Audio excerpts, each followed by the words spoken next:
Content warning. On this podcast, we discuss sensitive issues, including, but not limited to, swearing, tasteless jokes, situations of a sexual nature, and drug use. This podcast is not intended for children.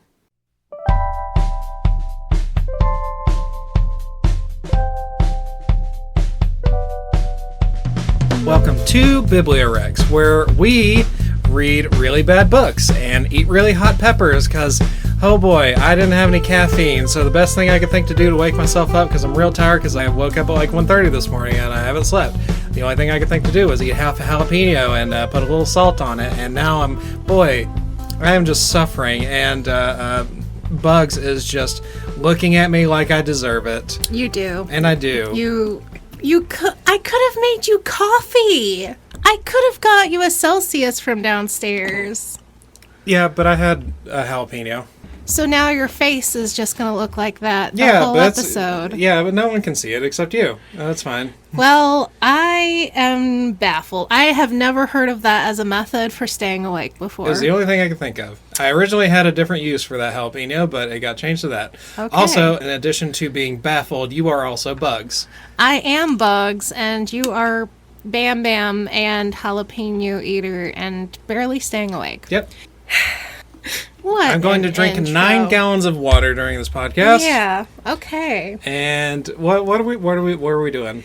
We are doing 2 short stories that I read in college. Oh. Back in 2010. I read these in my English literature class, I believe, or some kind of English class. They're so bad I remember them.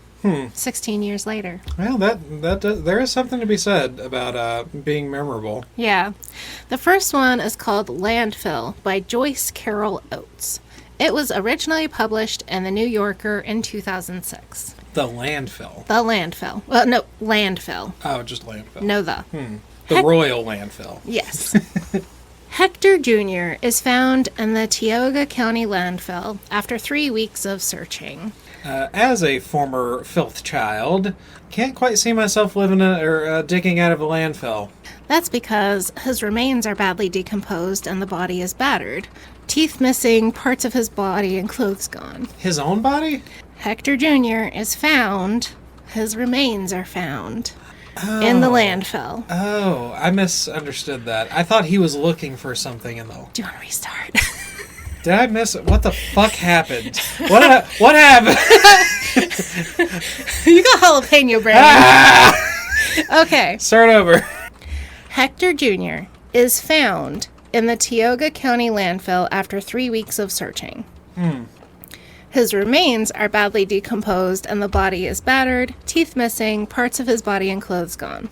His body has been found. Gotcha. He has not been searching. See, now I feel dumb for going on that segue about being a filth boy. Yeah, because apparently you live in a dump. What? Well, okay, I was going to dumpster diving? I was going to further segue that into how I got toys as a kid. I mean, we all got toys off the side of the road. Oh, no. Mine came directly out of the trash. Oh, ours usually came... Okay, back before... Well, I don't know if it was this county, but we had lived in a different county, and you know the big green dumpsters would just be on the side of the road, yeah. And you didn't have these waste stations like we have now. We would get stuff beside the green, but yeah. We wouldn't climb in them.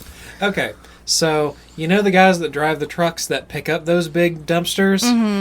My dad drove those. Oh, okay. And he would get toys and stuff out of that for us and bleach them in the bathtub and then give them to us. Oh, okay. Yeah. And I got like a Power Ranger sword. Somehow we got a fucking Super Nintendo like that. What? Yeah, I don't know who the fuck was throwing away a Super Nintendo, but we got it. Well, there you go then. Yeah, thanks for my first game system, idiot. Yeah. Well, this unfortunately was a missing person situation, and they finally found him. He was a freshman engineering student at Michigan State University and was reported missing on Monday after his roommates didn't see him the whole weekend. Okay. He was last seen at 2 a.m. Saturday in a parking lot of the Phi Epsilon fraternity house. Okay. Part of the problem with this story is it makes it very, very difficult to describe to you because we shift from a lot of different perspectives and time frames, and none of them are explicitly told to us. Also, it makes it hard to empathize with the main character because he's in a frat. Or with the dead character. That actually is true. That is actually part of the problem of this story. Mrs. Campos gets the call to come ID the body. So Mrs. Campos is his mom, and she is basically the main character. And we have the time periods we're dealing with is the weekend he's missing, the weeks before he goes missing, the weeks after he goes missing, and the day he's found. Oh, God, what? Okay. And the perspectives are Hector, Hector's mom, Hector's dad, and the people who get interviewed. Huh. Didn't you say this was really short? Oh, it's extraordinarily short. So each different paragraph will be a different perspective, and you don't know who's talking until you reread it again. Okay. But because I read it several times, I can walk you through and kind of explain what's going on. Okay. And then I can give you quotes to show you how fucking stupid and insane this story is. Okay. So we're basically starting the story. He's been found. Come ID the body. Please pick up your frat trash out of the landfill. You're dirtying it up. I don't know if I feel good about that joke. I really feel like I could ride hard on the frat thing, but I don't hate people that were in frats at all. I just thought it was funny. Just wait. Yeah. Just wait and see how this Okay. goes. So I have our first quote, because they called, "Are you seated?" Like, Mrs. Campos, are you sitting down? Quote, "Mrs. Campos is not seated but standing, barefoot and only partly clothed, shivering, with matted hair and glazed eyes, her mouth tasting of scum from the hateful medications that had not yet helped her sleep. Mr. Campos, hurriedly descending the stairs, in rumpled boxer shorts and a sweated-through undershirt, says, 'Irene, what is it? Who is it?' and rudely pries her icy fingers off the receiver." Jesus Christ. What? So this is how we're introduced to our main character. She is drug-addled and not sympathetic. And her husband is pretty rude. Just barging in and being like, "Who's on the phone? Give me that." And just rips it out of her Yeah. hands. He obviously does not really care for her and is not kind to her at all. The writing is really good because in this couple sentences, we're basically told everything about this couple. Yeah, we've got a very efficient opinion of these characters. So that part isn't the problem. Like that, the author is very good at being efficient. I mean, I've always said that it takes a certain amount of talent to be able to tell a story. A short story, yeah.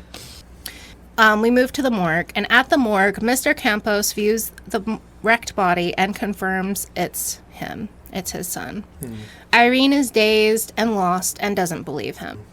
She wails and cries, and he just shuts down and turns away. Don't talk to me. Don't ask me questions. So we can see the over-emotional, fragile woman and the hard, shut-down man. We've all met that couple. Yeah. These are very well-known archetypes. Yeah. Now we shift to Hector as, like, before, and I don't know, it's kind of like high school and freshman year of college in general. Hector Jr. was called Heck or Scoot by school friends, and at school he pledged to Phi Epsilon. Scoot? Scoot. That is his nickname, Scoot. Yeah. No, I still hate him. I've doubled back on my double back. Fuck Scoot. And, like, all he wanted was to get into a frat. His personality is wrestling and frat. Oh, God. And he's obsessed with wrestling and frat and girls and has no patience for anyone who has any other interests. I feel like he gave himself a cauliflower ear. Have you heard about that? He didn't earn it. Yeah, no, he some dudes have done that. They'll actually give them. Yeah, it's kind of like Because isn't that from getting bit on your ear? No, cauliflower ear is just when the blood vessels in your ear get crushed. Oh. And basically, it's a hematoma in your ear. Oh. So the blood vessels get crushed, and it's basically just a big pool of blood in your ear, and then it like dries out, and it comes back, all the blood rushes back out eventually, and it's just like a fucked up mess. Yeah, I've seen them, and they're really gross looking. Here's a quote. Campos was a good guy, great sense of humor, terrific phi-ep spirit. Of the pledges, Campos was like the most loyal. Seems like a tragedy, a weird accident, what happened to him. But it didn't happen at the frat house, that's for sure. All right, I don't believe you. And we're to understand that nobody really knows how he ended up in the landfill. Yeah. He obviously died, something obviously happened, and then 3 weeks later... someone put him in the landfill. Yes. But also just saying it directly, it definitely didn't happen at the frat house. Obviously, it didn't happen there. It's immediately so fucking suspicious sounding. And we don't know who's saying that. Right. It was just a quote from somebody Okay. interviewed by somebody else. Okay. You can see they used italicized Italics. Yeah. lettering, and that's to show somebody was being interviewed, probably by police or reporters. Okay. So that could still potentially work. You know, you don't know who's saying it, but this does sound incredibly suspicious. And we're kind of like, it wasn't at... because when you immediately say it wasn't at such and such place, we're like, okay. Yeah, that immediately puts you in the mind that's the only possible place it could have happened now. So at school, Hector was known for partying. He immediately started going full in on partying every weekend. Making girls uncomfortable. He would blow off Friday classes because they would start partying on Thursdays, skip Friday classes, party all weekend, and he would stumble home on Sunday evening. Jesus Christ. Who starts partying on a fucking Thursday? This frat. What the fuck? Yeah, this frat is known for being horrific. He's a freshman, and he is in engineering.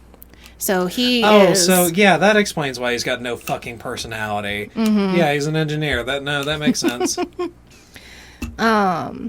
And his roommates noticed that he... Sorry to any engineers in our audience.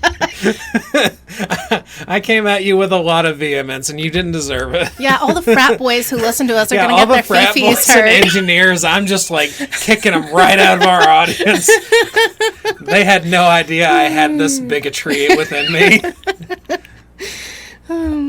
So he had usually would come home Sunday evening, and Monday afternoon he still hadn't come home. He'd missed his Monday classes, so his roommates called the dean and told people, whoever, the RA or whatever. Scoot's not back. He's usually back. Mr. Campos had resisted spending the money on the fraternity pledge. He was already bleeding money paying for the tuition, housing, textbooks, and more. And they make pretty good money. His dad sells cars. But it's like... Oh, God, his dad's a car salesman? His dad is a Oh, car my dealer. God. Yeah. Oh, my God. Yeah, we hate everyone. You just pick... This story is just everyone I just don't like based on that one trait. You got frat boy. You got fucking car salesman. Engineer. What the fuck is happening? Jesus, is the mom Hitler? Fuck. So the dad has been just like stressing over money, and he doesn't want to pay for this pledge. So the son is going, "You gotta pay, Dad. You gotta pay for this." And the wife starts begging too. "You have to do this for our son, or he won't have any friends." And so she is a mama's, a boy mom, Yeah. and he is absolutely a mama's boy. And he's like, "I don't want to spend the money on this." And she finally threatens to borrow the $1,500 from her parents. So he gives in and writes the check and sends it to him. This was 2006 money. 2006, $1,500. I don't know. I wasn't spending money at that time. I have no idea. My Volkswagen Beetle in 2009 was $3,000. So, and my first car that I bought, actually, the first car I bought was probably in 2006. It was like $500. Cars were junky cars you could get for less than $500. I mean, I still get cars for like $500 now. So. You are a horse trader. Yeah. Okay. And so we shift from laying in bed, worrying about money, not wanting to spend money on this pledge, to standing and writing the papers to release his son's remains for cremation or burial. Okay. So we're even within the same paragraph, inside the same man's head, shifting from signing papers, I hate my wife, signing papers, I've lost my son. Everything is awful. Yeah. That is pretty jarring. It is really strange and difficult to follow. I can see some purposefulness to that. Like, you definitely don't do that by accident. Right. But what does it do? It just shows us that this guy is tight-fingered on the money, and that's all he cares about. Mm-hmm. And his wife's only thing she cares about is making her son happy. Yeah. Even if that's joining to... enabling her son. Yeah. And her son is just obsessed with partying and being in a frat. The police don't know whether Hector died that night in the dumpster or on Monday when the dumpster's trash was hauled away to the landfill. Foul play has not been ruled out. Hundreds of students were interviewed. So this is a quote from one of the interviews. Jesus, you have to hope that poor bastard died right away, smashed out of his mind, diving down the trash chute into the dumpster and breaking his neck on contact. Only the police investigators can bring themselves to imagine Hector Campos Jr. may have been compacted while still alive. So, why would you assume he dove to his death in a trash can? And the thing is, this is a very large Victorian house that has a trash chute. So you're out on one of the upper levels, and there's a hole in the wall, and there's a chute on the outside that goes down to the dumpster. Right. Yeah, who's assuming that dude is committing suicide by diving through the trash chute? Fellow frat guy is basically saying... That's really stupid. He must have jumped in himself. He must have thrown himself down the chute to the dumpster. He don't know. That's stupid. You don't Which one of these other... No, I don't trust the frat boy. I trust him about as much as the fucking car salesman. I think they did it together. Mrs. Campos had spent those 3 weeks frantically praying, lighting candles, hoping, reliving the call from the dean and trying to keep up hope. So we kind of get this vague sense of the last 3 weeks, and she's just frantic. And she's Catholic, so she's at Mass, praying, lighting candles, and she's just freaked out. Mm-hmm. She missed him. She loved him. He had become distant. He didn't need mommy anymore. The more he pulled, the harder she grabbed. And now she's desperately praying for him at Mass. This is while he stole. This is the weeks after after he's missing. Okay. So in between, because also the times that she's praying in Mass get blended with the times after she knows he's dead. Okay. Yeah, it seems really messy. It's very messy, and I don't like the way it's written. Yeah. Because, frantic is the right... You would expect a mother to be frantic. Yeah, frantic mother is right when she's worried about him while he's at school. But she's also reliving the time before he went missing in her head, thinking about how he'd pulled away, he wouldn't answer the phone, he wouldn't go to church with her, he wouldn't be mommy's little boy anymore, and she kept just, pulling and grabbing and wishing and, Yeah, pushing him away. He's pulling away because she's pulling so hard. Yeah. I don't know if this paragraph is... I think this is when they're waiting and they don't know yet. Quote, now she was kneeling at the communion rail, hiding her hot-skinned face in her hands, her numbed lips moving rapidly in prayer. She was dazed and desperate, snatching at prayer as you'd snatch at something for balance. The tranquilizers she was taking had affected her balance, her sense of her physical self. There was a buzzing in her head. Please help us. Please do not abandon us in our hour of need. She looked up as the elderly priest made his way to her and craned her neck like a starving bird, opening her mouth to take the doughy white communion wafer on her tongue, her dry, dry tongue. This is my body and this is my blood. Doughy? I thought they were more crackery. They are crackery. I don't know why it says doughy, but they are very dry and sticky. Okay. I feel bad for her, but I don't really feel I don't feel like the way she's written is meant to be sympathetic. Yeah, I'm not feeling it with her. Like, I'm recognizing she has feelings, is what I'm getting. Mm-hmm. But there's nothing to, like, pull me in and, like, really empathize with her. Right. And this is a character who should be very easy to write empathetically. She's mourning. Yes. Everyone can intuitively understand a mother mourning for her child. Mm-hmm. After the service in the car, she screams at her husband that he has no faith and he's given up. And she kind of is pre-blaming him because they don't know yet. Mm-hmm. But because her husband is silent, she's screaming at him because he is not more upset and he's not emoting. Maybe Hector was abducted, or ran away, or was an amnesiac, or had girl problems. He'd been angry at the lack of money. He didn't have as much as the other guys. She's trying to think of any other explanation than he's gone and dead. Right. Like, something happened and he's dead. Quote, he told her how shitty he was made to feel, and that if the fraternity dropped him, didn't initiate him with the other pledges, he'd kill himself. He would. He swore he'd kill himself. And Mrs. Campo had pleaded, please don't say such terrible things. You don't mean what you're saying. You're breaking my heart. Wait a minute, your son was threatening suicide? Mm-hmm. And... about the frat people, that if they don't accept him, he's going to kill himself. And she did... Maybe he has girl problems. Maybe he ran away. It couldn't be that. Like, God, it couldn't be that. So this kid threatened to kill himself and the parents didn't do anything? No, because these kind of people They're just don't like, actually... oh no, don't say that. Let's send him more money, husband. He needs more money. Like, that was her answer, was just send him more cash. And he's angry because he doesn't have as much cash to spend as his friends in the fraternity. He doesn't have extra spending money. He has just enough for what he needs. And he's really angry at his parents for that.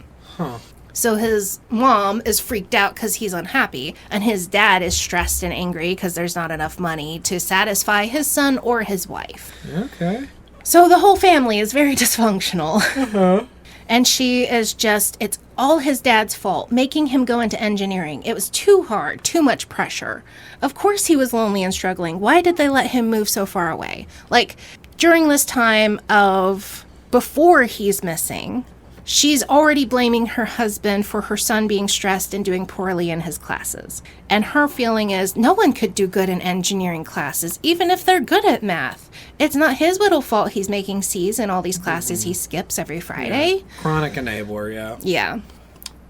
The roommates told the cops that they didn't really know him. He was obsessed with wrestling and struggling in classes, and they felt bad for him and tried to help him. But obviously, they're not friends. Everyone assumes they are, but they're just kind of like, he's gone all the time. Like, all he does is go party. Yeah. So nobody there really knows him. He's not part of their college experience. No. He's having a totally separate college experience. He's having a frat house He's having experience. the party experience. Yeah. The Phi Epsilon house was a trashed 3-story Victorian that had a reputation for giant parties featuring high school girls. Ew! And it got shut down in the 90s. It was so bad. Okay. I mean, I feel like this is a pretty realistic depiction of a frat house. Yeah. It got shut down after an initiate went to the hospital for rectal hemorrhaging. Were they butt chugging? Or were they raping? I think they were raping. Okay. You're going to have to put in warnings at the beginning of this because I forgot. Jesus Christ. Like, basically, it's known for hazing. They were hazing the initiates. Okay. They were encouraging underage girls and drug use and underage drinking. And it was so bad that at this party college or whatever, the party frat house got shut down. It got brought back in 1999 because a group of alums and a Michigan state legislature campaigned to get it reinstated. So previous party boys were unhappy that the party got shut down and got it brought back. The alums, yeah. Alums. In the rush season, they needed 17 pledges, but only 9 guys accepted. So it's a very small fraternity. It's like less than 20 people. Mm-hmm. It's very small. Weird. Hector would get into yelling fights during parties, and but like nobody could really remember. And he's known as this jokey guy who has all the jokes and he's funny. And he's our diversity guy because he's Hispanic. Oh my God. And he's so funny and makes it up, but also they would get into fistfights and hit him and kick him. Wait. He was the diversity hire? He was. They even said it's time for Phi Epsilon to have some diversity now in the 90s. So he's our cool Hispanic friend. Yay! Okay. Well.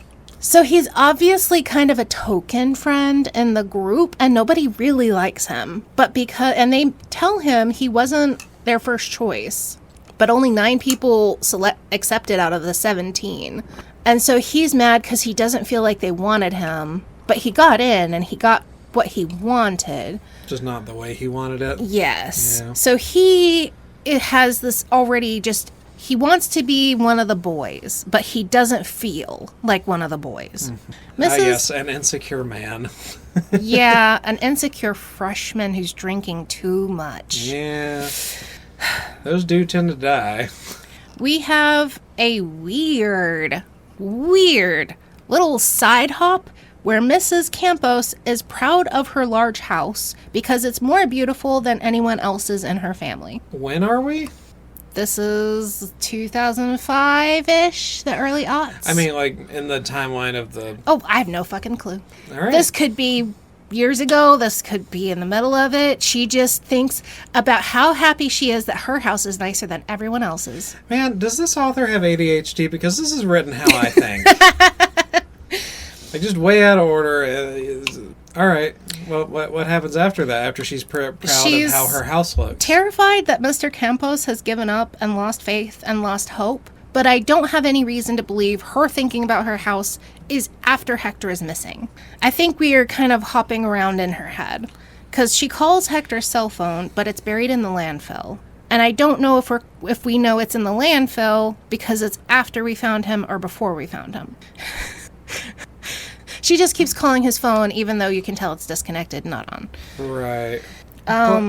Yeah, if there was just some dates or some times or something like it's telling you when, that's fucking annoying. Even within paragraphs, I cannot tell you when some of this stuff happens. Yeah, you're dealing with like 4 different timelines. Mm-hmm. Yeah, when the fuck is that? Mm-hmm. Right. And it doesn't have anything to do with anything. No, like all that tells you is that she's just kind of vapid. Yeah. About her house. And kind of mean about her family. Right. So now we switch to Hector's perspective, and he took Intro to Biology because it was said to be the easiest science, but he cannot follow the lectures. I mean, I guess it's easier than chemistry. Quote, "Natural selection is the key to evolution and survival," he'd written in wavering ballpoint, fighting to keep his eyelids open, so very tired, still wasted from the previous night of hanging out with the guys. He was trying to concentrate, a taste of beer and pizza dough coming up on him even now, hours later. Genes are the keys to change. Evolution is only possible through change. Species change, not by free will, but blindly. No idea what this meant, what the lecturer was saying. Wait, are we... So this is before are we trying to... all of the stuff, right. Apparently. Is his college class... what is his college class foreshadowing that he needs to change or he's gonna die? I don't know. Because why bring up those specific parts? Why bring up biology? He's in engineering. Well, he is a freshman, so he has to take general ed. Usually the first 2 years are gen ed stuff. So he has a intro to computer something. Right. Intro but why to are we, engineering, why intro are we to biology. focusing on biology? Like, I feel like this section is to make him sound stupid. Because he whines about how he could have used his laptop to type notes, but his fucking laptop isn't working. And none of this makes any sense, and no idea what this teacher is talking about, and he's droning on, and I'm so thirsty for a beer. So I just feel like... I feel like we could have done something with that. Like, there are a lot of classes. You could have taken one of those classes and had it dealing with some theme. Like, if there's a theme in this story, we can take that and kind of echo it here. If words were balloons, these words were floating up to bounce against the ceiling of the windowless, fluorescent-lit lecture hall, colliding with one another and drifting about stupidly. I mean, I guess I can't really blame the author for it. I guess maybe they just didn't want to do that, but I feel like that could have been an extra layer. That would have been a little bit more efficient storytelling. Right, because as efficient as she is in describing the mom, she is not... It's efficient description. Right. It's not efficient storytelling. Effective. Yeah, it's not telling us anything useful. And I really don't know why we're doing this hungover Monday morning class, except to show that he doesn't like his mom because he gets a text from her and deletes it and ignores it. He wants to drink and it's Monday morning, so he's already an alcoholic. Yeah. He doesn't care about his classes and he wishes he could just leave. I feel like he's just being made out to be really stupid. Yeah. Yeah, none of these characters are empathetic at all. No. I'm not sympathizing with any of them. I don't want to. I dislike most of them. I dislike these characters as well. Does it feel like that's what the story wants? Kind of, yeah. Okay. I mean, the whole story feels like we don't like these people. Right. And I don't know why. I don't know why we're supposed to dislike these people so much, but we obviously do. Okay. He resents his mom and her clinginess and her constant texts and her constant calls. And he's thinking about the party on the weekend, and he wants this one girl to go with him, and she bails, and he's like, stupid bitch. And so he tries to get this other girl to go, and she won't because she's out of town. And he's like, what do I have to do, pay for it? You have to not reek of insecure man. And alcohol. And alcohol. And this party house is known for bad things happening to girls in it. Like, one of the girls he's trying to get a hold of is one who'd slept with a different frat guy, and that's how he thinks he can get her. Like, he literally is a bad person. Yeah, he's gross. Yeah. God. I remember when I was a fucking sleazeball. I have a quote for, I don't know if this is a roommate or a frat person talking, but it's a quote in that style. Kind of earnest and boring when he was, like, sober. You got the impression Campos hadn't a clue how totally uninterested people were in the things he'd talk about. The frat house, wrestling, his opinions on courses, girls. Me and Steve liked him okay at first. It's cool we got a Hispanic roommate. Or what's it, Latino? That's cool. But Campos, he's just some guy. Nothing special about him you could pick up on. Except he wanted to hang out with frat guys. Thought we were weird for not signing up for Rush. After he pledged, he'd start coming back to the room really late, stumbling around drunk like an asshole. Mess up here, piss on the toilet seat and the floor, and next day act like it's a goddamn joke. That last weekend, he didn't come back. Truth is, it was great. That poor guy, you have to feel sorry for him, but we didn't much. Yeah, I'm glad he's dead. Fuck that guy. It's a shitty thing to say, can't tell any adult, but we don't miss Scoot. And we're fed up answering questions about him. We told all we know. Fed up with everybody assuming we were friends of his, involved somehow, or responsible. Fuck it, we're not involved and we're not responsible. And seeing his parents, Mrs. Campos, so sad and pathetic, trying to smile at me, hugging me, and Steve, like we were Scoot's best friends.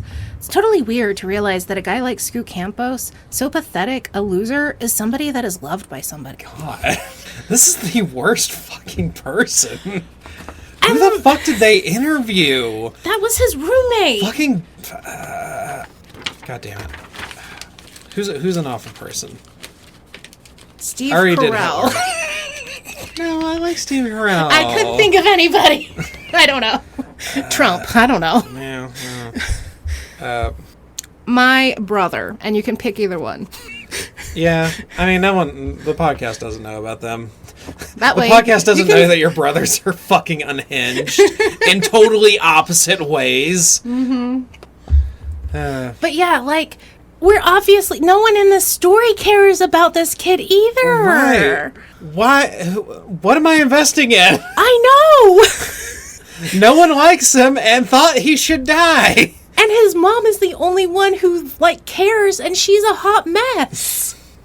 It's so bad! All right. Well. So we get to the night of the party. Okay. And at the party, he's drunk, he's yelling, he's laughing. Someone kicks him and knocks him down, and he crawls upstairs. Oh, wait, no, this is the night of the party. God damn it. He's a joker, but maybe he jokes too much. A few weeks ago, so the night of the party, he's remembering a party from 2 weeks ago. Oh my God. God damn it. He's at the party, remembering the party 2 weeks ago. Yes. And is there anything, I swear to God, is there anything that happens at the one 2 weeks ago that precludes it from happening at the one we're currently at? Kind of. It was a warning. All right. So 2 weeks ago, he passed out drunk, and they dragged him and put him in the shower. He woke up, crawled out of the shower, laid down on his back, and fell asleep. And he woke up covered in vomit and realized they left him to die. He's going to drown on his own puke. And he's like, oh, that was a warning. I can't hang with these guys because they want me to die. They don't care if I die breathing in my own vomit. I'm not going to party with them anymore. Yeah. And then this weekend, he's right back at the party, drinking himself sick. Yeah. I mean, maybe the biology thing was like kind of a foreshadow, because he's given the opportunity to change and adapt, and he's not doing it, so he's gonna die.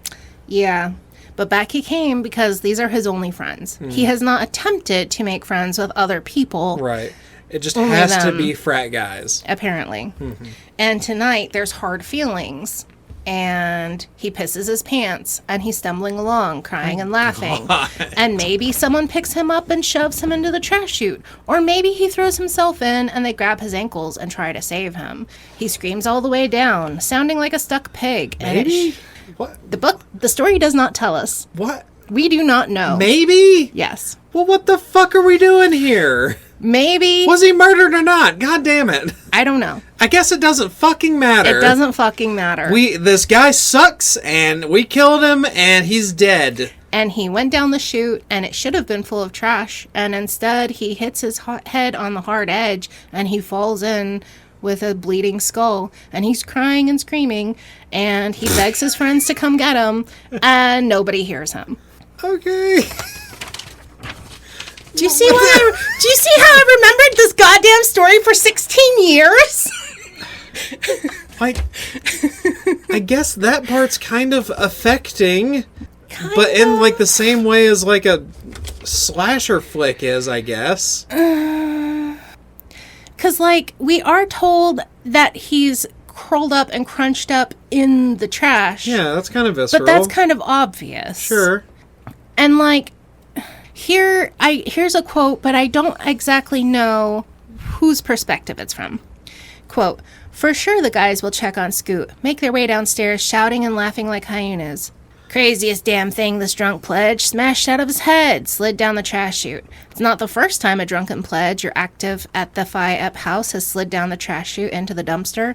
Anyway, at some point there was the intention to check on the pledge in the dumpster. But amid the party noise, the swarm of people, including heavily made-up high school girls, and the pounding music, there were too many distractions. Later, it will be claimed that a couple of guys did, in fact, check the dumpster, but Campos wasn't there. Possibly, Campos had been bleeding, but he couldn't have been seriously hurt, because evidently he crawled out of the dumpster and gone away. Back to the dorm, maybe. Anyways, nobody was in the dumpster when they checked, they swore." Okay. So, obviously no one checked on the dumpster, they would have seen him. And nobody is changing out trash at midnight in the middle of a frat party. Right. On a Saturday morning. Yeah, they're just lying. They're just lying. And they're trying to say shift the blame around. It was nobody's fault. It wasn't our fault. So it's basically shifting all self-blame and saying it was somebody else's job. It wasn't my job. Right. I mean, anytime you get like a big group of people together, yeah, that's going to happen. No one's going to take the blame for anything. And there's no sober adults around to check up on any of this. And that is one of the big problems with frats. What is it? Like, what is the point of this? What is the point? What are we doing? Are we advocating for getting rid of frats? Is that what this story is? I think it was supposed to be a warning. Like, don't be a dick frat kid or you'll die in a dumpster. I think. But we're almost done. We're almost done. Just hang on. Okay. Had to be a freak accident. Maybe he crawled back in. Nobody knows, right? It's all, The story itself doesn't tell us. Mm-hmm. As Hector lays there bleeding and dying, so we are currently in the hour that he is in the dumpster, we shift perspective to Mrs. Campos, who's laying in bed worrying about how Hector hadn't been returning her messages or calls. She's half awake, listening to Mr. Campos snore until she nudges him and he rolls over. If only the university didn't recruit so hard at the high school. If only Hector had gone to a local school. He could have stayed home and been safe. So He's already... He hasn't even been missing. He's already died in her brain. Yeah, just for him leaving and going to a school a few hours away, she is already an anxious, toxic mess. Mm-hmm. And she would be thinking that regardless of what was happening to Hector, if he was nearby or not. Yes. So I need to read you the last 3 sentences of the short story. Okay. We're currently in Mrs. Campos's head. Okay. Thinking about Hector. I've been warned worried about this. Worried about him. Okay. Quote, unconsciously caressing her left breast, holding her left breast in her right hand, how like a sack of warm water it is, or warm milk. And on the brink of a dream of surpassing beauty and tenderness, Mrs. Campos shuts her eyes. Why does Mr. Campos never caress her breasts anymore? Why does Mr. Campos never suck her nipples anymore?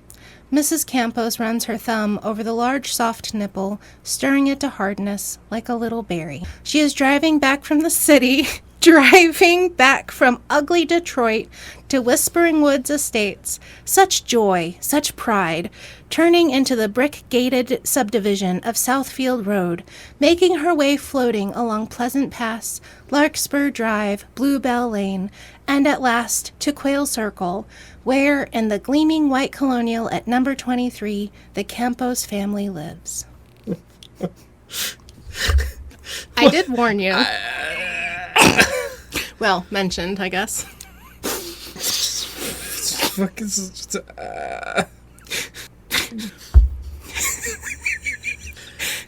I'm baffled. I'm genuinely bewildered.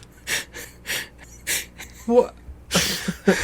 I mean, I understand she doesn't like her husband, but what? What does this have to do with anything? What does that have to do with anything? Why is they this never here? once invoked their sex life at any other point in the story. No. And she just gets, like, weirdly introspective about her nipples? I think maybe it's about, like, initially it's about maternal love and, like, nursing her son when he was a baby, but then it immediately shifts sexual with her husband. Right. So I don't know. And then it's just, like...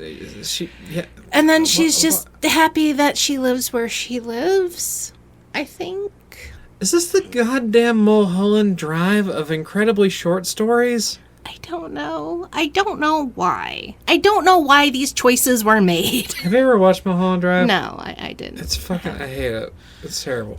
A lot of people really like it for artsy-fartsy cinema reasons, and I think it's the dumbest fucking thing I've ever wasted my time and watched. Because it's literally made to not make sequential sense. Oh.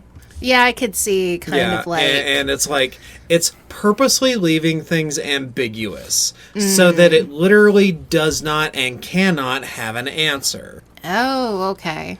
And that's what I feel like this is a little bit. Yeah. And I fucking hate it. Yeah. Like, you can just kind of... You can take whatever meaning you want out of these things. Like, you can... the dad is like an absentee father that, you know, he just isn't interested or emotionally available to either, one, try to invest emotionally in his son, or want to fuck his wife. Mm-hmm. Or it's a tale about blame. I don't fucking know. I know the morality tale. What is it? Don't be an engineering student. Don't be an engineering student in a fucking frat. Actually, I don't know. Okay, but that is the end of the story. However, this story was based on a real-life event. What the fuck? Earlier that Why are you year, talking about this dead kid's mom's nipples? Why? You can't do that! Yeah. Unless, what? It's really disturbing, and people were very unhappy with this author. Yeah, that's fucking weird. To find out it's based on a real kid who really died freshman year in a frat house. And like, you're telling the story and you're just like, yeah, everyone fucking hated him. Everyone thought he sucked and was okay with him dying. And his mom is insane, and his dad. And his mom is like playing with her nipples about it, and her dad doesn't care. Yeah. Or his dad doesn't care. Yeah. What the what? Yeah. This was published 7 months after that kid died. Oh my god, that's so soon. That's way too soon. That's so soon. Yeah. Yeah. A year is probably too soon. Yes. Yeah. Fucking. Holy shit. Ghoulish. Ghoulish. Fucking don't publish that stupid shit. What the fuck? The story was actually based on John Fiaco Jr. They included the junior because Hector was junior and this kid was also junior. He was a freshman at the College of New Jersey and he was pledging for a fraternity. He went missing and was later found in a landfill. According to an article in The Artifice, Joyce Carol Oates didn't apologize when confronted, saying, quote, "If I had to do it all over again, I certainly would have changed some details." No remorse. No goddamn remorse from this author. Oh my God. For using a family's trauma and tragedy Yeah. to sell a story. Jesus Christ. And everyone is so unlikable in this story, and it feels like, oh, he deserved it. Yeah. And then this was a real kid who That's was not okay. Italian instead of Hispanic. That's the big change. You're not allowed to make morality tales out of real people's lives, I don't think. I know, because it ends up feeling like victim blaming. Yeah. And if the characters were sympathetic and like, oh, this was a series of accidents and this is why we need to, save our freshmen from frat houses. We need to advocate for safety. Yeah, if we're advocating for something. Yeah. Yeah, I get that. Yeah, this was not. Yeah. No. I don't know what the fuck this is saying. I know. Like, it definitely doesn't like frat houses. Right. It definitely shades it in a bad light. Yeah. I appreciate that. Uh-huh. But I don't know who the author thinks is to blame for this kid's death. Mm-hmm. I know. It's so ambiguous, and we don't know if it was on purpose, if it was on accident. Right. I guess there was the same it ambiguity. It seems like the author doesn't think it fucking matters either. Right. Because it doesn't matter whether someone pushed him, murdered him, killed him, or he accidentally just fell. Or jumped in. In any case, it's a tragedy, and I guess she treats it like a tragedy, but she's also fucking weird around it. Yeah. I give this a D-. I think this is horrible. Yeah. This author is terrible. She made choices, and these were bad choices. Jesus and what's funny is because I knew you wouldn't remember it, but me and Jay did, because we were adults when this happened. Oh. And we heard it was on national news. Because I was telling him about the story, and he was like, wasn't that a real story? Didn't that really happen? And I was like, yeah, this is based on that. And he was like, oh my God. Because I told him about the initial dumpster, whatever, and he's like, oh, and I'm like, that's not what's bad. A kid dying in a dumpster is not the bad thing that makes it go to the podcast. Of shit. I didn't know this was bad. You did this to me. This is your fault. I let you do that. Oh my God. I let you do that. I'm a Don't piece throw of that shit. Things at me. Jesus. You didn't know it was based on real people, though. I know. I don't feel good about that now. Speaking of people who take out the trash. You know what I do feel good about? No, I get to make the interstitial. No, you made me look like an asshole this I get to send a sad break. No. You know what makes my nipples chafed and feel good and make my husband want to play with them again? Fucking bag balm. I'm advertising bag balm. The fucking the udder lotion. Yeah. Fucking ads. Ads.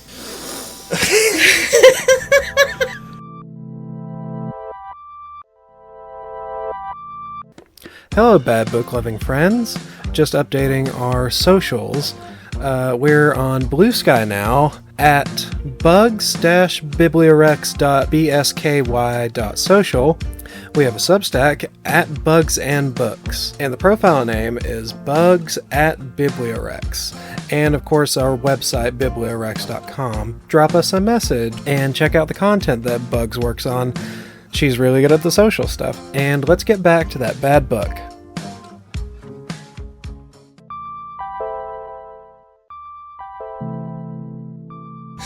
What a bizarre fucking ending. Yeah.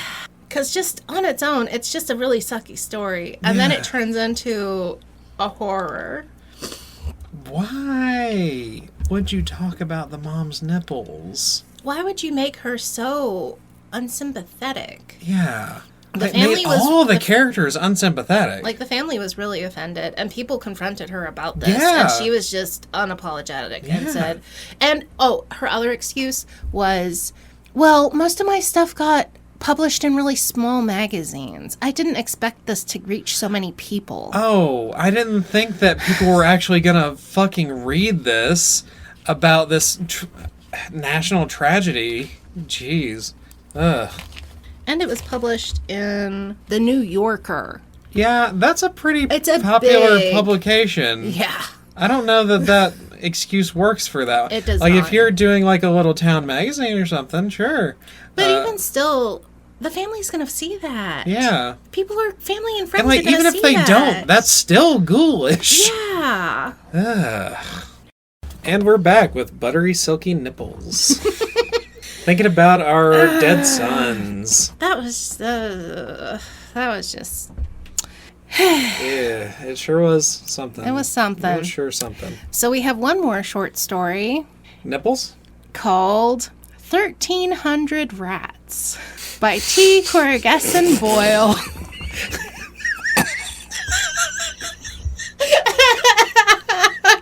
And I just... That's a lot of goddamn rats! I don't know. That is...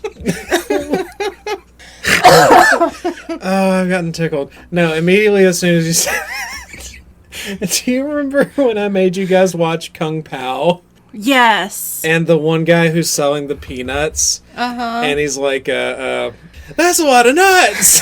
That's immediately what I heard. That's a lot of rats! And then I was just realizing that it's going to be Landfill and 1,300 rats. There's 1,300 rats in my landfill. Oh my god. Is it 1,300 rats? So, I admit I'm compelled to read. Yes. I do want to know. Yes. What are we doing with 1,300 rats? This was published in The New Yorker in 2008.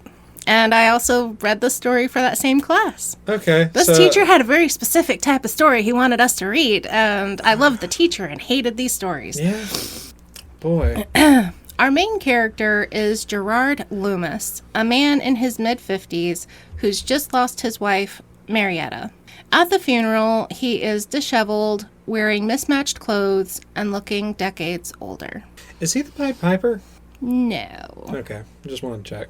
You always gotta look out for the Piper. You do. He'll steal your fucking kids.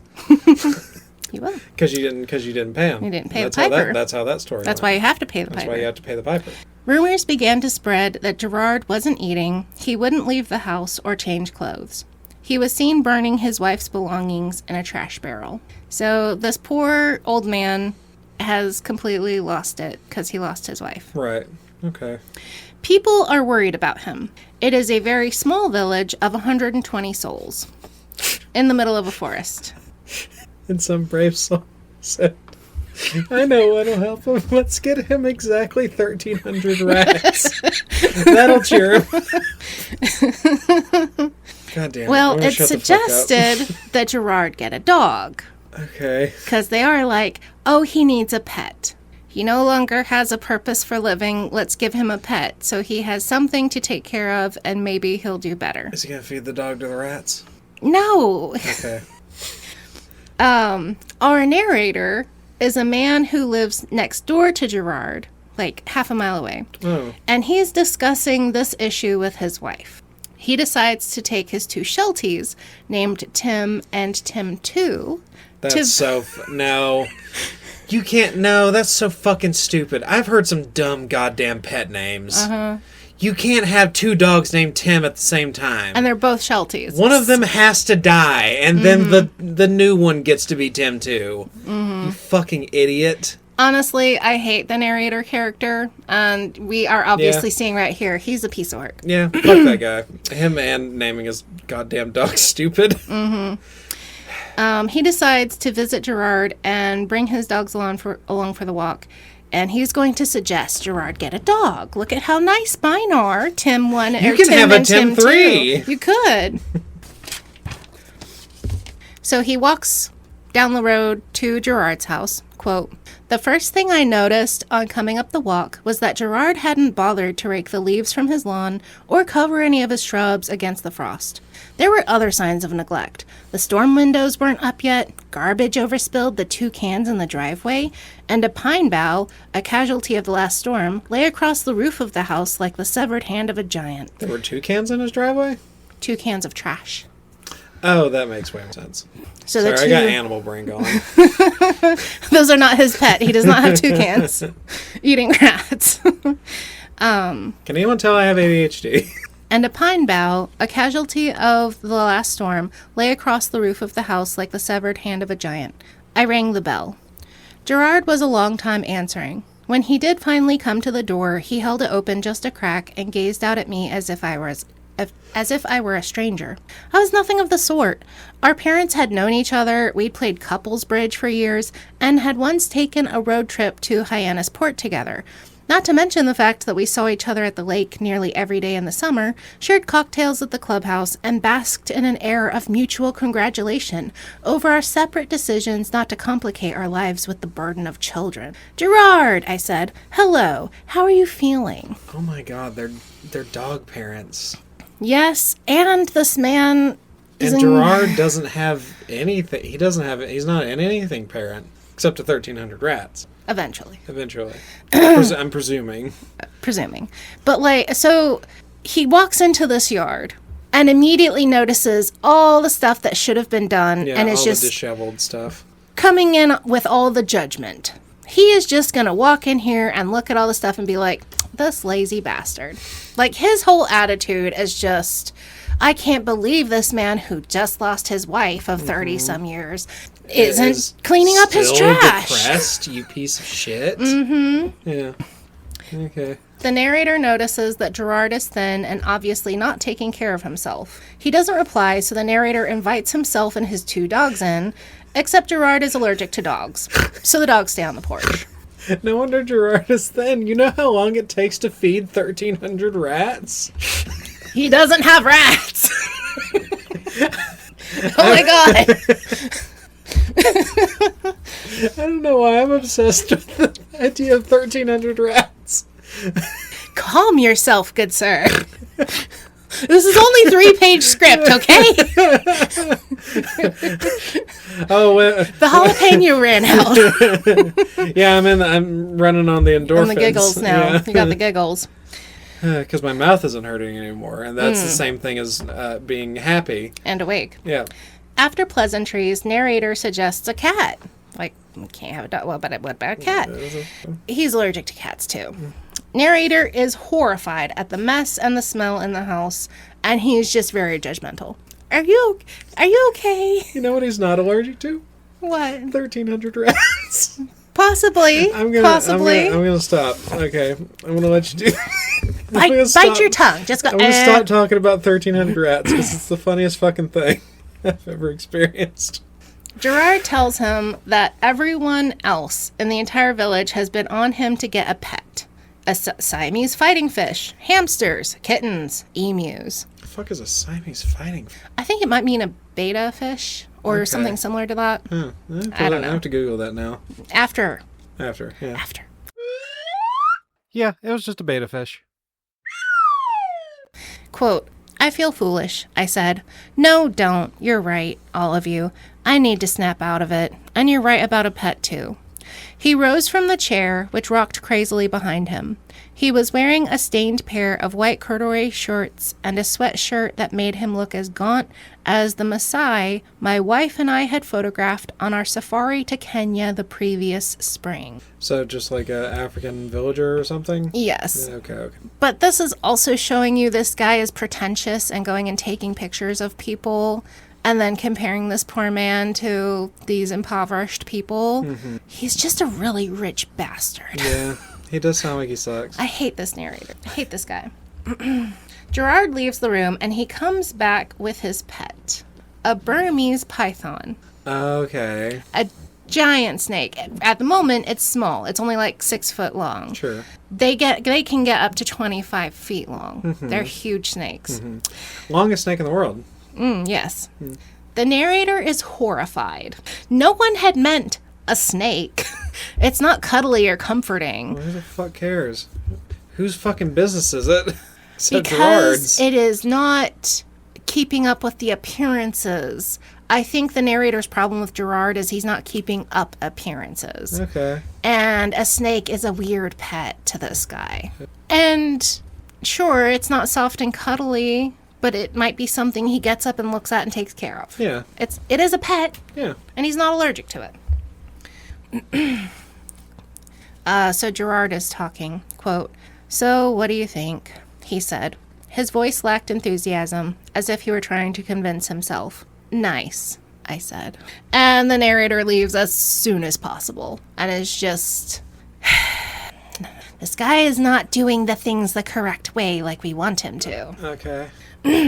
At this part of the story, the narrator informs us that the rest of the story is a fictive reconstruction of real events because narrator and his wife flew to Switzerland and stay there for business for the next 4 months. I'm sorry, what? This is a work of fiction, and within the work of fiction, the narrator is informing us that the rest of it is actually fiction because he wasn't there to witness any of the stuff that happens next. Okay. Which is, so pretentious. So pretentious. That's so fucking annoying. Yes. Why would you refer to it as fictitious within...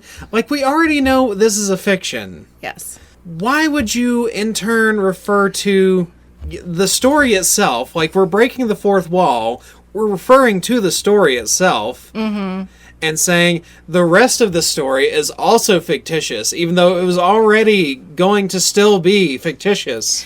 Even though if within the realm of the story, I would be referring to this as secondhand information because I was not there.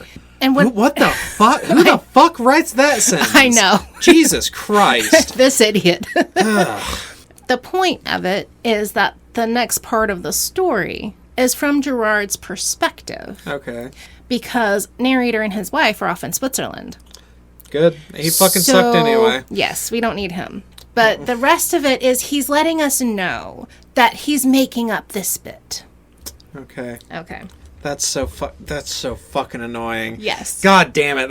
I'm infuriated. Yes. This fictitious character is making up a fictitious story at the end. Yes. Like, is it inspired by true? Is this fiction within this fiction inspired by true events? Is it inspired by the fiction? By the original fiction? We'll see. We'll get there. Or is this guy just having like a head? Is he just like fantasizing shit while he's on his trip? I guess he wanted this short story to be written as realism, and he wanted it to be real life. And then he wants to let us know he's reconstructing events he never actually saw or knows what happened. I don't know why. It's just part of why I hate this story. But the real author isn't saying this is based off of true stuff, right? Right. He's saying the narrator is the one saying the next bit I made up. Oh I'm my God, guessing. That's so incredibly stupid. Yes, the narrator himself. The dumbest you just stop telling the story that way. I If know. you're done with this plot device of this narrator, you just stop using it. You don't have to make up a reason. The story just... There was no reason, except he wanted it to be in first person. I think that's the problem. He wanted this to be a first person narrative, because it's I, me, whatever. And then he wants us to tell what happens in Gerard's house. And he has no clear way of knowing what actually happens in Gerard's house.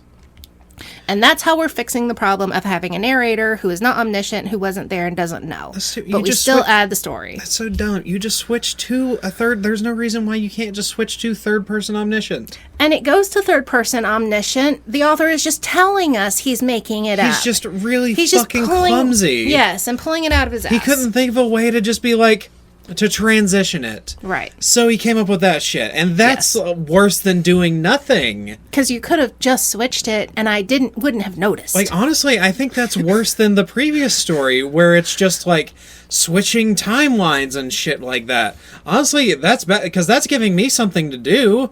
This just makes me fucking annoyed. Mm-hmm. Yeah, this is just very annoying. I hate this narrator and the author. Ugh. A few weeks later, there's a heavy snowfall and the power goes out. The pet store clerk had told Gerard that he could let the snake roam free in the house. So he starts a fire and he finds the snake under the kitchen sink where the pipe is connected to the hot water, so that's like the only warm spot. It's cold and stiff, but he puts it in front of the fire and it warms up and returns to life, so it's not dead. Okay. Gerard contemplates going back to work. Because he's like, everyone's right. I need to figure out something. And he's like, maybe if I went back to work, I could get my hand back in and find something to do. Yeah, buddy. You can get back to it, reconnect with old colleagues. Mm-hmm. Talk to people every day. Buy 1,300 rats. He makes coffee and an egg on the gas range, and it occurs to him that the snake might be hungry. It hasn't eaten in the couple weeks Gerard has had him. And snakes don't eat very frequently. They can go a long time between feeds. Right. And it had been fed right before he bought it. Mm-hmm. But this clerk said, hey, in a few weeks at some point, you're going to want to come back and buy food for your snake. Mm-hmm. And since the power's out, there's nothing to do. He's like, I'm going to go get food for the snake. When he asked what to feed the snake, the clerk had told him rats. 1,300 rats is way too much to feed one snake. And it's hard to tell. Unless they're really tiny rats. Fingerlings, pinkies. It's really hard to tell whether the snake is hungry or not, but Gerard decides he needs to feed him. That's something to do. Sure. He goes and he gets a rat, and it's a live rat. In normal snake husbandry, most people who own snakes feed their snakes dead rats. Yeah. It's kind of unsafe to live feed because the mouse or snake or rat can fight back. Mm-hmm. It can have diseases. It can you can have problems. Yeah. In this situation, pet snakes have a hard enough time eating something that's already dead. Yes, they do. So many videos of a tongs and they cannot get the snake because they have no brain cells anymore. Mm-hmm. So he gets a small box with a live rat and he drives home. He puts the snake in its terrarium and he tips the rat into it as well. Okay, so is the 1,300 rats, is that he's averaging how many rats throughout the entire snake's lifetime it's going to eat? Sure. Could you just let me tell the goddamn story? Do we not get an answer to why it's 1,300 rats? You'll see! All right, fine. You're as bad as my kids! Asking every single scene of the movie. What happens next? What happens next? He puts the snake in the terrarium. He puts the rat into the terrarium. Okay. At first, nothing happens. Then the snake moves, and the rat freezes. The snake strikes, and the rat jumps over its head. Quote, where it began to emit a series of bird-like cries, all the while fastening its inflamed eyes on the white hovering face of Gerard. And what did he feel? He felt like a god, like a Roman emperor with the power of fatality in his thumb. The rat scrabbled at the plexiglass. The snake shifted close to it. And then, because he was God, Gerard reached into the terrarium and lifted the rat up out of the range of his python. No, that's stupid. That's how you get bit. He was surprised at how warm the animal was and how quickly it accommodated itself to his hand. It didn't struggle or try to escape, but simply pressed itself against his wrist and the trailing sleeve of his sweater as if it understood, as if it were grateful. He rescues the rat, and it becomes his pet. He goes and heats himself up some soup, and he feeds the rat, and it just sits on his shoulder, and he just feeds it, and it's his little friend. Okay. Why'd you get a snake? He takes the rat with him to bed, and it just sleeps in the bed with him. And when he wakes up, it just crawls onto his hand, and it's his little perfect little buddy. Uh-huh. He goes downstairs, and the power is still out. And because the snake is in the terrarium and the fire went out, the snake is now dead. So this is just like, a shitty pet owner. Yeah. What the this guy sucks. He decides, well, since the snake is dead, I'm going to turn the tank into a house for the rat. And it can be my pet. I'm going to go back to the pet store and get more rats. Because my rat needs friends. Okay, I see where we're going now.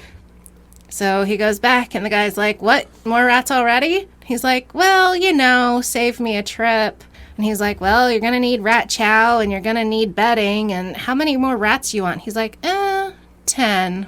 He's like, wow, your Burmese is going to be fat. You got to be careful about not overfeeding them. They'll get obese. And if he doesn't eat them fast enough, they're going to breed, you know. He's like, yeah, okay, and he just doesn't pay attention to any of that. So he's just going to entirely cover his house in rats.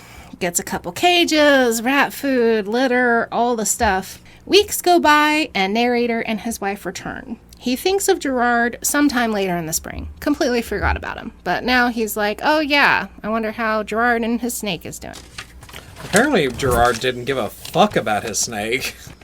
Well, it didn't seem like he was enthusiastic about owning it to begin with. And it was just something to tell people he got a pet.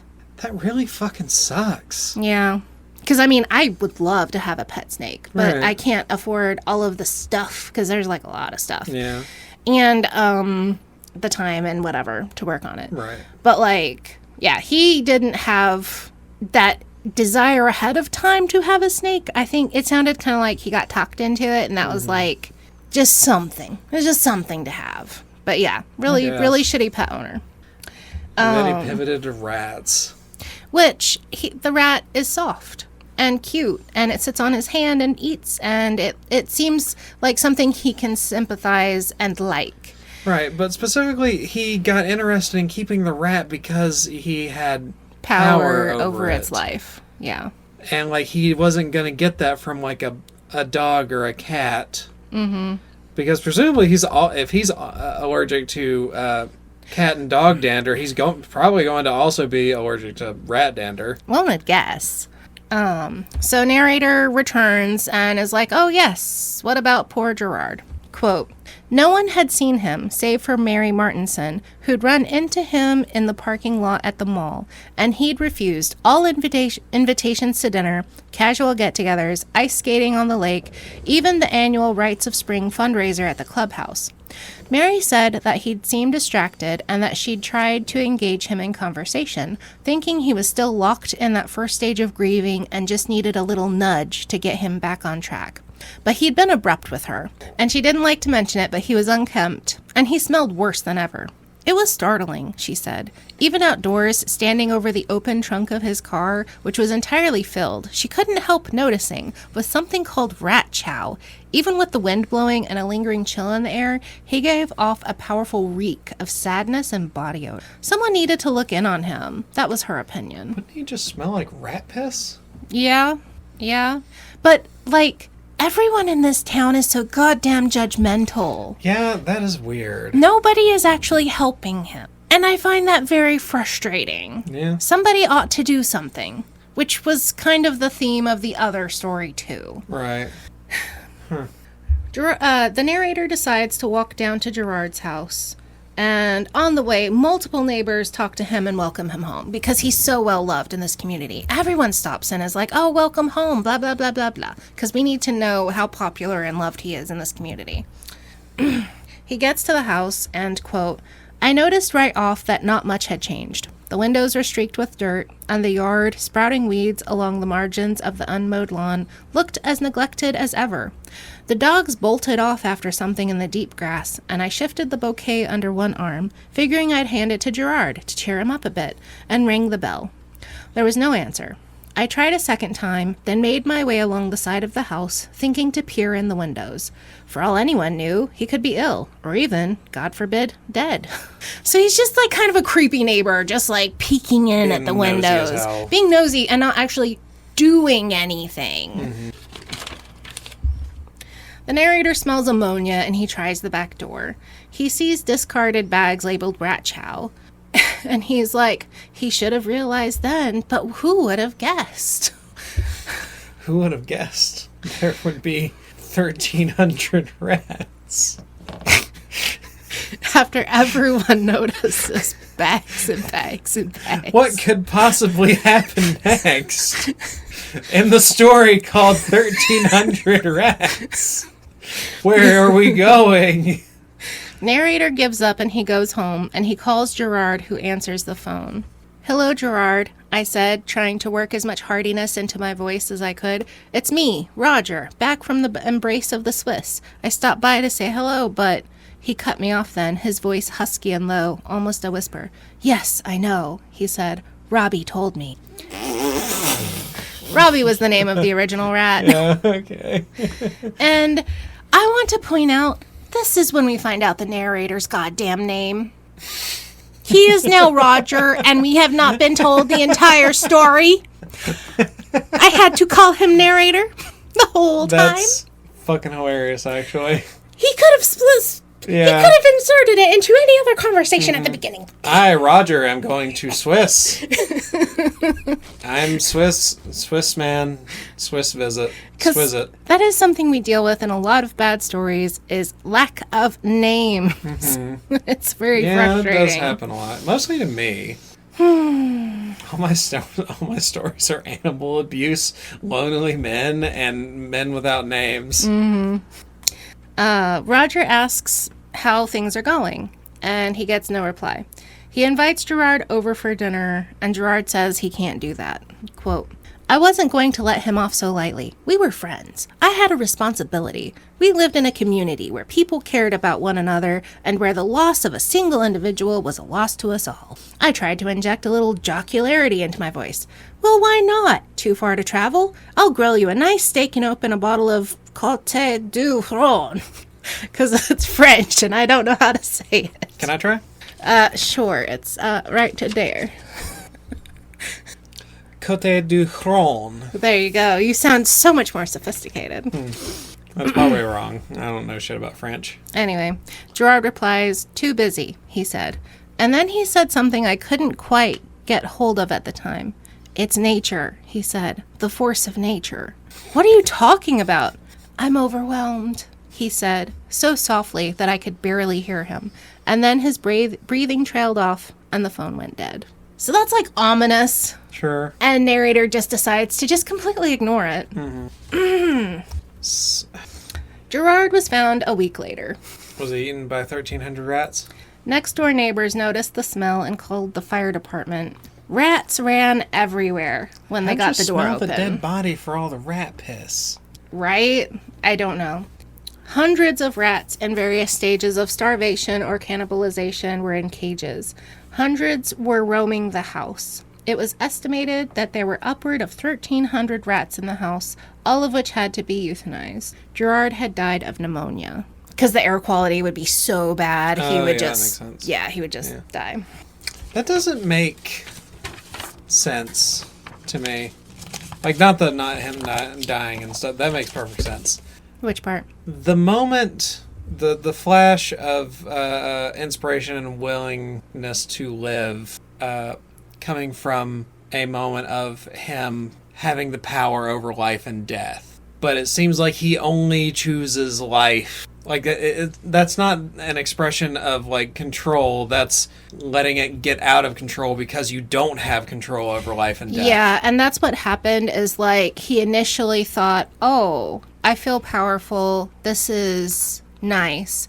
But then he goes and he buys 10 of them, and he becomes overrun, and it gets out of his control. Right, I get that. But as far as, like, thematically...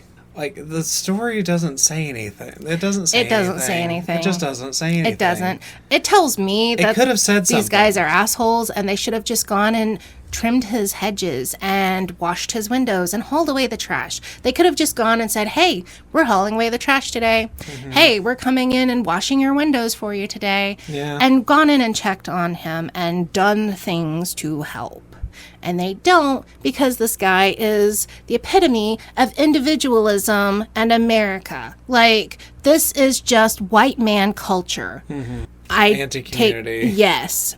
But saying with words, we're a tight-knit community. We care about each other, which involved gossiping and looking in the windows and noticing rat chow bags, but doing nothing. I don't know that the story is aware enough that. It's not. I am, and I'm angry. The story and the author are not. They think this is completely fine, and they did everything they could. Quote, we all felt bad for him, of course. I more than anyone else. If only I'd been home through the winter, I kept thinking. If only I'd persisted when I'd stood outside his window and caught the odor of decay. Perhaps I could have saved him. Not at the point of decay. That doesn't make any... What? What? No, he's already dead then. You can't do anything then. I guess he was smelling the decaying rats. I don't know. But then I kept coming back to the idea that there must have been some deep character flaw in him that none of us had recognized. He'd chosen a snake for a pet, for God's sake. Oh my God. And that low animal had somehow morphed into this horde of creatures that could only be described as pests, as vermin. What the fuck? As enemies of mankind that should be exterminated, not nurtured. Jesus Christ. And that was another thing that neither my wife nor I could understand. How could he allow even a single one of them to come near him, to fall under the caress of his hand, to sleep with him, eat with him, breathe the same air? For the first 2 nights, I could barely sleep, playing over that horrific scene in my mind. How could Gerard have sunk so far? How could anyone? Oh my God, how fucking judgy. Jesus Christ. No self-awareness. Absolutely not. None. Holy shit. Like, I hate this character. And like, the worst possible thing happened to this man, and he's being victim blamed for it. Like, he made poor choices. That's so, yeah. He made bad choices he was along in the way. a dark place, and He was a bad pet owner. couldn't dig himself out. But he didn't deserve that. Right. That is fucking weird. What? It was that one also based on a true story? Well, let me finish this little bit. Okay. It was a closed casket funeral. Because the course. rest, yeah. But here's the very end. Here's the last couple sentences of the story. Quote, I was very tender with my wife afterward. After the funeral. What the fuck? What? No! You can't! Why are you touching your wife after the rat funeral? We went out to lunch with some of the others, and when we got home, I pressed her to me and held her Ew. for a long time. What the why are the New Yorker writers so horny? And though I was exhausted, I took the dogs out on the lawn to throw them their ball and watch the way the sun struck their rollicking fur as they streaked after the rumor of it, only to bring it back again and again and lay it in my palm, still warm from the embrace of their jaws. He is just so self-satisfied that it couldn't happen to him. That is his attitude. Ew. At least I have my wife. I'm okay, because I have my wife and my dogs. Jesus, I'm fine. what a fucking shit. Yes, this was based on a true story. This was also based on a real man. Oh my God. That's horrific. Yes. Fortunately... That's not only doing that, like, just within the canon of the story. That's Yes. fucked up. Yes. That's in real life. You're doing that to the person that happened to. Fortunately, in real life, the man didn't die. Okay. What happened in real life? In real life... Did he also have 1,300 rats? He did have 1,300 rats. Okay. In his one-bedroom apartment. Oh, God. And by the time animal control got called in, they were missing eyes and limbs, and they were in a really, really bad shape. Yeah. And almost all had to be euthanized. About 30 out of the 1,300 were able to be homed. He got fined. He was removed from the home. Like, the home itself was utterly destroyed. Right. But he was not dead from pneumonia, and the rats were euthanized humanely. Yeah, so the story's just being like, oh, yeah, what you if he should... died? Yeah, maybe you Rats should have eaten died, him. you fucking trash. I know. It's like, oh my God. Like, that not only like shits on like people that are having some kind of crisis. This man was clearly in some kind of crisis, but like even like just regular rat owners and people who own snakes, and just being like, oh, I don't understand how anyone could possibly. That's disgusting. They're fucking low creatures, and you're low if you have them. You fucking scum. Yeah, and what actually happened was the man named Roger Dyer. He bought a baby rat to feed his snake, and then he felt bad for it and saved it. See, he went and bought 4 more rats. That makes way more sense. Why the fuck did he change his intention when he saved the rat? Because that doesn't make any sense. Like in the middle of the story, just being like, oh, I get this sense of control. I am a god. I'm a god. I have power over life and death. And also I'm going to let all of these 1,300 rats all live and ruin my entire life. And then kill me. And instead he fell in love with rats as pets because they are intelligent and they can be cute and they can learn mazes and cool tricks. Yeah, rats are cool pets. And he didn't spay them. And 4 years later, animal control came in and had to deal with these poor rats who were taken care of. And he just got overwhelmed. Yeah. But here's a quote from Roger Dyer. Quote, "I did not set out to do this," Dyer told the newspaper.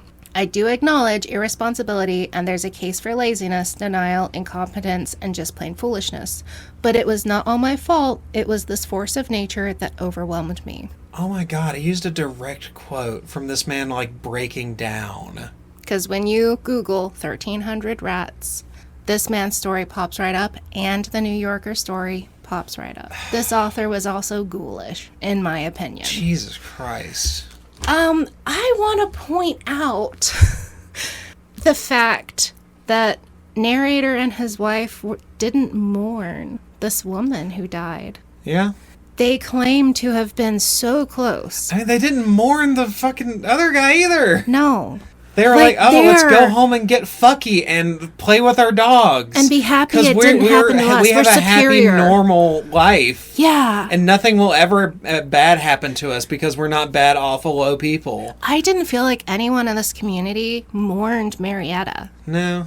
They just kept kicking her husband and saying, why can't you behave? Why can't you get back to trimming your lawn? Go back to being normal. Go back to being normal. And none of them mourn her. If my close friend that I went on vacations with died in their 50s, I would be sad and I would mourn. He emphasizes how close he was to Roger, how they saw them at the lake every day, and does not give a fuck about the wife dying. I hate this character, this author. I think this reveals badness on the author's part, honestly. This really shows some underlying horrible character traits. Jeez. Like, we have read some stories where I'm like, this author is... I feel like the author's a bad person. Reading this makes me feel like the author is not nice. Yeah. Both authors today make me feel like they are just bad people. And that's just my personal opinion of them. I think that's valid. Yeah. What's your grade on this one? I give it an R for too many rats. I mean, 1,300 rats is quite a bit too many rats. I shouldn't have told you the name of the story until the end. God damn it. I really fixated on the 1,300 rats. Oh, boy. I feel like I've just made an entire ass out of myself this entire episode. Because just ragging on real people and just like shitting on dead frat boys. Dead frat boys. Well, I mean, we weren't hard on the poor main character in this. No, but I'm super obsessed about the 1,300 rats. Because, I mean, obviously, the story has to end up with 1,300. Somehow we have to get... How do we get to 1,300? That's the only thing I'm concerned about. That's the only information you have going in. And, like, again, that title is really appealing. Yes. Which I guess it probably was, too, in the original news story. And he was just like, aha, I'm just going to ride that coattail. Yeah, fuck this guy. He came up with an unoriginal fucking title just by stealing the original news story. Fuck this guy. Who's this author? T. Coraghessan Boyle. Fuck you, Boyle, you fucking shitheel. He also published this less than a year after that happened to that other man. Gross. Yes. I mean, by the standards set by the other one, at least Not he didn't as do bad, it in fucking 'cause- 7 months, but it's still not good. And like, It still feels scum. Like he waited. He only waited a year because he felt like people would hate him more if he didn't. Did this one at least get a lot of backlash? nope. God damn it. I don't think it got any backlash. That sucks. I feel like they should have fucking lampooned this stupid ass. This 'Cause- fucking clown. There's not quite the same amount of outrage, I think, because the original man didn't die. He didn't die getting eaten by rats. Yeah. And the other kid, just a college kid, did die, and then we turned the family into this horrific mess. Yeah. And used their pain and Yeah, suffering that to one write a was story. definitely worse. And this one, he is super judgmental and he is mean about Gerard, but it didn't feel the quite same. Yeah, it doesn't feel quite as emotionally destructive to, like, everyone involved. It didn't feel like it was slandering the dead person. It didn't feel like it was slandering the characters of all of his family. I feel like that is probably part of it. The man who had the rats and they were taken away, this would hurt his feelings. This story would hurt his specific feelings. Yeah. This wouldn't destroy a whole community. Right. And I think the scope of damage of the original story is much, much bigger. And so I would be offended if I had a story of podcaster had snotty nose and I'm going to write a story about why she deserved to die of a snotty nose. Like, that would be She deserved to have offensive. 1,300 rats shoved in her nose because it was so snotty. But imagine podcaster dies of snotty nose, and here's her husband being an awful bastard, and here's her kids who are glad she's dead, and here's her friends who all hated her guts. I wonder- You know, it's like...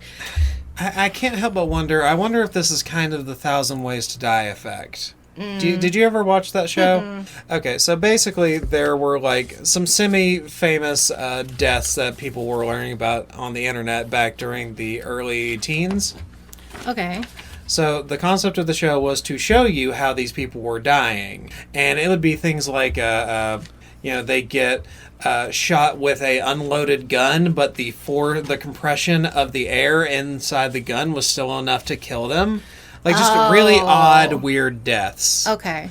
But what they also did with that show, because most of the time, if you got the story off the internet or just, like regular reporting, the story would usually be told neutrally. Mm-hmm. But on 1,000 Ways to Die, they would make up, like, really cathartic stories. They would make the person that was going to die look like an asshole, make them look like a real piece of shit, so that when they died of whatever horrible thing they died of, you don't feel bad about it. You feel good about it. Oh my god! Yeah. That destroys empathy! Yeah. Oh my god! That was late 2000s, late aughts, early teens, Spike TV. Jesus, I didn't hear about that. It was a super popular show. Oh I used to my love watching that show when I was a little sociopath. Wow. That sounds horrific. Yeah, and I never noticed it until I started getting older, because, when I was a kid, it was just like, oh, this is a super cathartic story, and I feel good about these people dying. There's nothing wrong with this at all. Because it kind of, when you're young, you kind of have this feeling of, oh, that was justice. Yeah. Like, bad person, and Yeah. then bad thing happens to them. Yeah, everything's black and white, and I don't need nuance. Right. Nuance just gets in my way and makes me not want to do the things I want to do. Mm-hmm. But then I started getting older, and, like, I would hear the stories again, but not being told so manipulatively. Right. Or it would even be told empathetically. Mm-hmm. And I'd be like, oh, this is actually a tragedy these people died. Mm-hmm. And yeah, I had to come around and reckon with that. And yeah, 1,000 Ways to Die was a really fucked up show. Wow. That's wild. Yeah, I mean, it was on Spike TV, so And this that was the man channel. honestly would have been around about the same time, I guess. And I can't help but wonder if there's like a similar effect. You're trying to make these characters are dead, and you're not trying to make your audience feel bad about it, so you're trying to give them some amount of catharsis, so that they'll enjoy the read, and then they'll come back and read again, and then you get published more often because people are reading you. Yeah. I do know that there was like this feeling of we shouldn't have to always like our main characters. And there was kind of a cultural shift around we're tired of Goody two-shoes main characters, like Harry Potter and perfect little boys. We're going to do anti-heroes. We're going to do Deadpool. We're going to do these guys who are morally gray. Yeah. I mean, that was the era of Christopher Nolan Batman, so... And Joker and stuff like that, where it's like... And on the one hand, it is good to have nuance and gray and deal with how people react to stuff. But where you are shifting it to, we don't need to empathize with these people and their trauma, because they're not nice. Especially we don't like them. When they're real people. Yeah. Both situations. I didn't know that the rat one was based on a real person until I looked it up, because I was like, there's no way. And then I looked up 1,300 Rats, and there was a news story. And I was like, what? And then, sure enough, the quote from the animal control people was around 1,300 rats. And I'm like, he obviously took this, and it was before the story came out. Like, this, and the quote was the same. Like, Man, Jesus. that's fucking disgusting. I hate that. I know. I was just like, ugh. So. Man, I feel bad. If you want to feel bad and send us stories to make us more bad. I'm such a bad nipple boy. Rat nipple. Rat nipple. You know how many nipples that is? Because each rat 10? Probably has like at least 6 nipples. Oh, only 6? I mean, there's probably more, but I'm thinking like bare minimum, it has to be at least 6. Yeah, agreed. So like 6 times 1,300 is, you're the math whiz. Oh my God. I don't want to pull out my calculator. 7,000? That's 7,000 nipples. And you know what? And if I got the math wrong, just shut up. That's fine. Yeah. And you know what you need for 7,000 nipples? You need bag balm. Bag balm. You need bag balm. All the bag balm. And with little tiny fingers to rub them in. And you need to leave us a review. And send this to your friends who you hate. Yeah, and if you... Do you want your friend to feel bad about Do you want your frat friend boys? to be thinking about nipples and their children dying and rats? Share this with your friends who also hate themselves. And send us other short stories that are bad at BiblioWrecks@gmail.com. BiblioWrecks@gmail.com. We love your emails and we will reply to them. Yeah. And it's great. So I also wanted to say a quick shout out and thank you, Bam Bam, for carrying me through the last couple of months and doing so much work on the podcast when I've not been able to. Yeah, that's fine. So you've done a lot more of the episodes lately, and I'm back, baby. Yeah. With the bad stuff from... We're back for the summer. We're back for the summer. So yeah, hoping to have lots of fun stuff coming soon. Yeah. We'll catch y'all next time. Bye. Don't jump in a dumpster. Yeah, probably. But do raise 1,300 rats. Do not. Because that's hilarious. Do not. Do not raise 1,300 rats and then mail them to Bam Bam's address at beep. He won't eat them. You know, I would be tempted. I have thought about it. Eat rat. Bye. Bye.